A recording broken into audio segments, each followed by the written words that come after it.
before we jump in and grab an action to take, we want to do a couple of things. First of all, we want to be able to, and this could be a big roadblock for a lot of us out there, especially guys. I'm telling you, I'm right in there. That acknowledging that I got a problem, I got something to work on, I got a loud noise, not feeling like I got to suck it up and be G.I. Joe. No, I have to acknowledge I have some pain going on here. When we actually say, yeah, I need to work on this, and I'm going to go do it, and I'm going to learn how to do it correctly, I'm going to do it potently, that's a power position. That's a place of strength.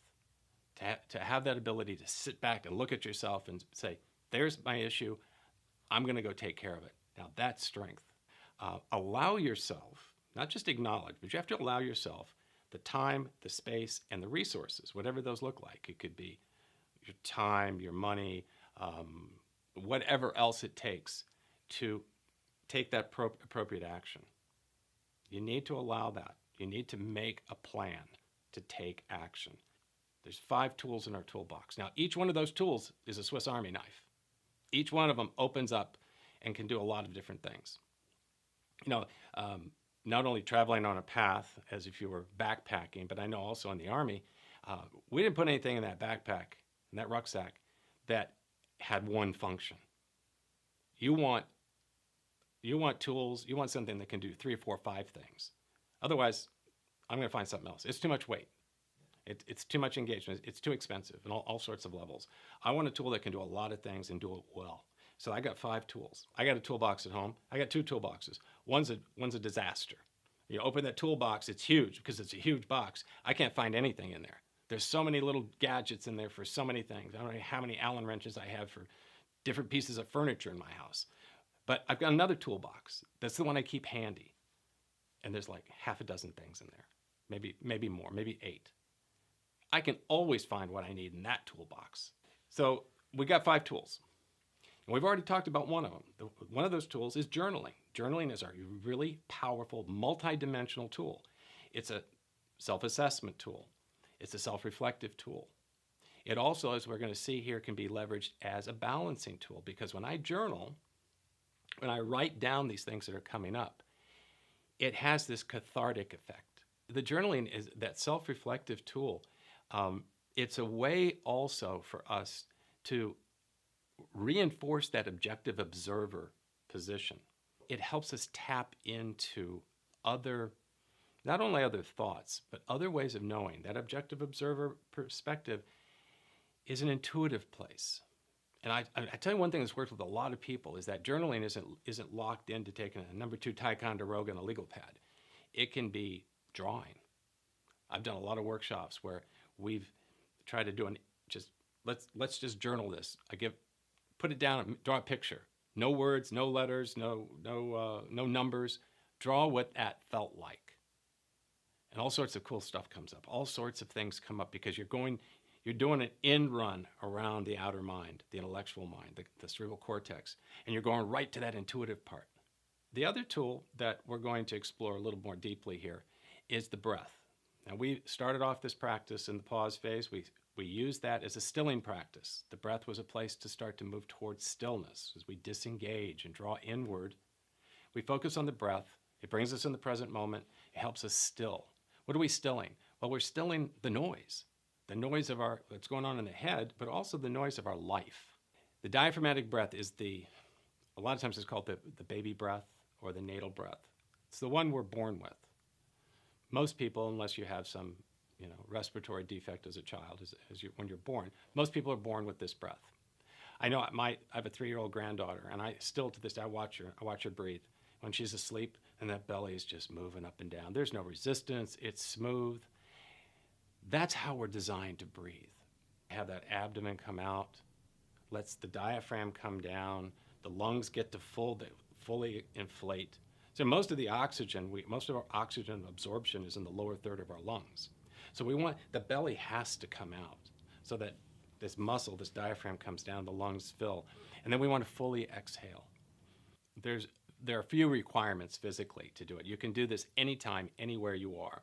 The only physical direction I think you would like to move towards is having a lengthened spine. Now, not everyone has a straight spine. That's not a That's not a requirement. But somewhere, even if I can put my back to the wall or back into a chair or even lie on the floor, somewhere where I can comfortably lengthen the spine. Your eyes can be open or closed, doesn't matter. But we're going to try, if our body allows us, we're going to try to breathe through the nose, in and out of the nose. Now, not everybody can do that. Breathe through the mouth if you need to. That's okay. And we're just going to initially relax the belly and take the biggest breath in we have. We're not going to bully ourselves into it. We're not going to get all exaggerated. We're just going to find our most natural breath, the biggest one we have naturally, to come in, and we're going to let that belly expand as we inhale. Because a lot of times our tendency is to inhale and do this. And 11 years in the Army, I did a lot of this, okay? Yeah. And that's really what we call reverse breathing. It's not the way the body's designed. The body's designed to let the diaphragm go down, the belly go out. You know, these old yogis, when they were learning these things about human potential, what does it mean to be human? Where did they look? They didn't look at old people. They didn't look at 40-year-olds. They didn't look at 30-year-olds. They were looking at children. They were looking at other aspects of nature. We find that fullest inhalation we have, we let the belly expand with the inhale comfortably. And then as we exhale, keep the back straightened, and we just let the belly recede as we press the breath out as fully as we can. Really working to that full exhalation. Not bullying, but just...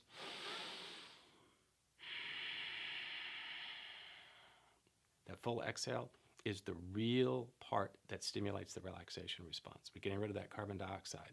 Does all sorts of chemical things in the blood and the brain itself, the cerebral spinal fluid, does all sorts of things that helps initiate that relaxation response. So we practice that, just full inhalation to full exhalation. And pretty soon we notice I got the belly moving fairly comfortably. Okay, that might be hard at first because so many of us have held that gut in for so long, those muscles may need to wake up. They may need some practice, just getting some range of motion in those abdominal muscles. And then we can start to notice, well, I noticed that my ribs actually can open up a little bit too.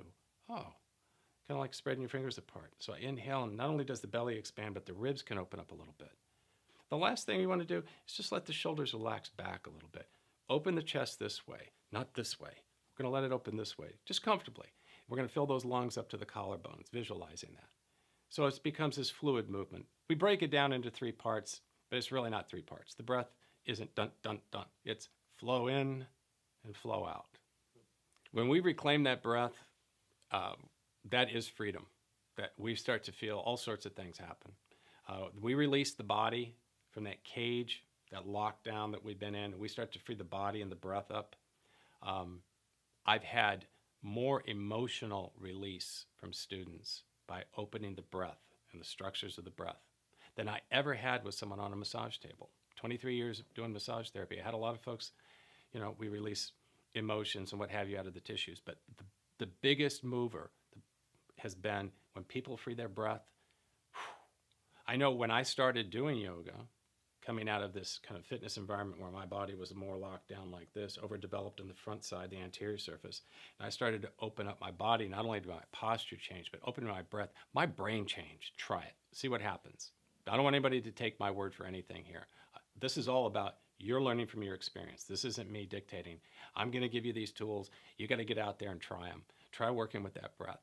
Try mobilizing your body differently. Think about this muscle here, this bicep that does this thing, right? Doesn't make any sense to work that muscle like this.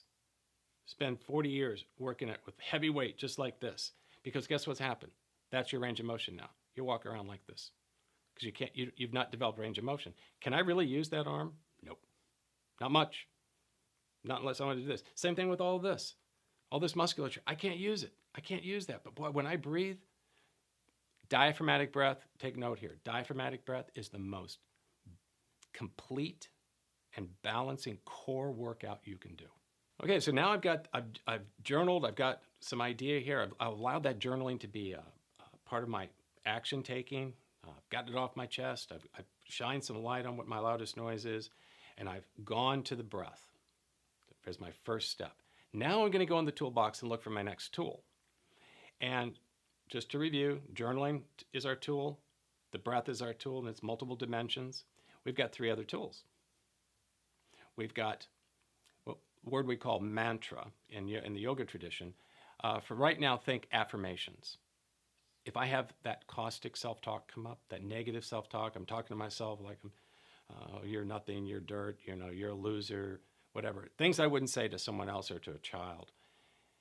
Those are words that are coming up. At least thoughts that are coming up. And what we find is that if we can honestly, creatively, and authentically create counter language to that negative self-talk that comes up, it's effective. In fact, it's immensely effective. If words brought us out of balance, we can leverage words to bring us back into balance. It can help rewire our minds, our brains, those affirmations. And those affirmations, that's a whole subject to really do a deep dive on here a little bit later in another session. But that also the mantra meaning a meditation focus that's on words, we can use those to help us connect. Mantras are designed to address those 3 levels of disconnection. Those 3 ways that we can possibly be disconnected. We're disconnected from ourselves, our true identity. I'm disconnected from other people, or even creation in itself, from nature. I'm disconnected from something bigger than myself, my small version of myself. I'm disconnected from the universe, what we've come to find as the authentic self. There's other uses for mantra. There's other ways to use it. You can use it as a meditation focal point. It can be something that you use in another language for various reasons. You can do chants that are, they're more spiritually directed. These types of things. Those are all great. They're all fine. But I'm talking about a specific use right now of mantra, which is this affirmation. When we get into talking about mantra, we'll really, really get in there and talk about how you can create one for yourself that you can believe, the one that you can practice, and how to adapt it. As you change, your mantra is going to have to change. So we have journaling, we've got breath, we've got mantra.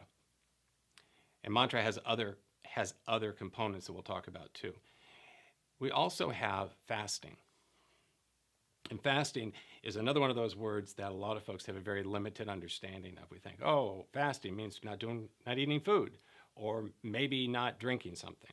A lot of religions use fasting in their yearly rituals and their yearly cycles for their faith. But in this case, we're going to define fasting as a temporary reduction or stepping away from a behavior or a thing, situation or person. It's not to punish ourselves. In fact, we're using a fast to gain clarity. One way to do it is to gain clarity, to get behind, let's say, cravings. I'm going to fast from those potato chips I eat every night just before I go to bed.